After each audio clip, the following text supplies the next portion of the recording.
Finishing இன்னும் ஆகலை. இன்னும் க்ளீனிங் ஒர்க் இருக்குது, தண்ணி ஊற்றி வாஷ் பண்ணணும். ஸோ இதெல்லாம் வாஷ் பண்ணிவிட்டு ஸோ அதுக்கப்புறம் கொஞ்சம் பெயிண்டிங் டச்சப் ஒர்க்ஸ்லாம் இருக்குது. ஸோ அதெல்லாம் பண்ணணும்.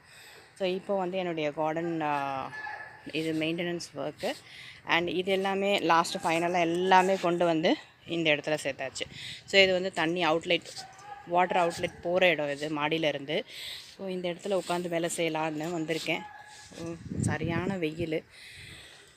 அதுக்கு தான் நம்ம என்ன பண்ண போகிறோன்னா இந்த குடையை நம்ம யூஸ் பண்ணிக்குவோம். ஸோ கொஞ்சம் நிழல் கிடைக்கும். ஸோ இதில் உட்காந்துட்டு நம்ம இந்த கார்டனிங் ஒர்க் எல்லாமே பண்ண போகிறேன். கொஞ்சம் டைம் எடுக்கும். ஃபுல்லாகவே கிளியர் பண்ணிவிட்டு மாடியெல்லாம் வாஷ் பண்ணிவிட்டு தான் இன்றைக்கி நான் போகணுன்னு முடிவோடு வந்திருக்கேன். அண்ட் ஓகே, இந்த வீடியோ உங்களுக்கு பிடிச்சிருந்தனா லைக் பண்ணுங்கள், கமெண்ட் பண்ணுங்கள், சப்ஸ்கிரைப் பண்ணுங்கள். ஸோ ஃபைனலி என்னுடைய கார்டன்